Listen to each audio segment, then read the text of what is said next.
যে কোনো গান থেকে মিউজিক আলাদা করতে পারবেন। অডিও গান থেকেও করতে পারবেন, আবার ভিডিও গান থেকেও করতে পারবেন। অনেকের কিন্তু শুধু মিউজিকটা দরকার হয়, বাট অনেকেই মিউজিক থেকে কিভাবে ভয়েসটাকে আলাদা করতে হয় সেটা কিন্তু অনেকেই জানে না। সো বন্ধুরা, আজকে আমি আপনাদেরকে এমন একটি প্রসেস দেখিয়ে দিব। এই প্রসেসে কিন্তু আপনারা যে কোনো গান থেকে মিউজিক আলাদা করতে পারবেন। আর হ্যাঁ, এটা কিন্তু আপনারা একদম ফ্রিতে করতে পারবেন। আপনার হাতে থাকা মোবাইল ফোনটি দিয়ে খুব সহজে করে ফেলতে পারবেন। তো কাজটি কিভাবে করতে হবে চলুন প্রসেসটি দেখিয়ে দিচ্ছি। প্রথমে যে কোনো একটি ব্রাউজার ওপেন করবেন, সার্চ বক্সে ক্লিক করে দিবেন, দেন এখানে আপনারা প্রিয় টপিক লিখে সার্চ করে দিবেন। এই যে এখানে কিন্তু তাদের অফিসিয়াল লিঙ্কটি চলে এসেছে, তো আপনারা এই লিঙ্কটিতে ক্লিক করে দিবেন, দেন আপনারা এখানে চলে আসবেন। এখন উপরে যে সার্চ বক্স রয়েছে, সার্চ বক্সে ক্লিক করে দিবেন। এখন এখানে ভোকাল লিখে সার্চ করে দিবেন। যে পোস্টটি চলে এসেছে এই পোস্টটিতে ক্লিক করে দিবেন। এখন আপনারা একটু নিচের দিকে চলে আসবেন। তো নিচের দিকে আসার পর এখানে আপনারা যে লেখাটি দেখতে পাচ্ছেন এই লেখাটিতে ক্লিক করে দিবেন, দেন আপনারা এখানে চলে আসবেন। এখন নিচের দিকে দেখুন, এখানে কিন্তু আপনার ফাইলে যাওয়ার কথা বলছে, অর্থাৎ আপনি যে গান থেকে মিউজিকটাকে আলাদা করতে চাচ্ছেন আমাদের সেই মিউজিকটাতে যেতে হবে।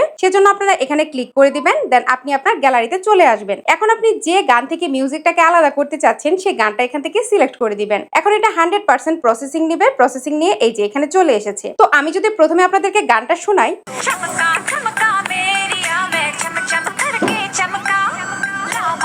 এখানে কিন্তু গানটা শোনা যাচ্ছে আর এখানে কিন্তু ভয়েসও রয়েছে। তো এখন দেখাবো কিভাবে আপনারা ভয়েসটাকে আলাদা করবেন। এই যে এখানে ভোকাল নামে যে অপশনটি রয়েছে এই অপশনটি আপনারা একদম 0 করে দিবেন, আর মিউজিক নামে যে অপশনটি রয়েছে এই অপশনটি 100% থাকবে। তো এখন আপনাদেরকে যদি আবারও গানটা শোনাই,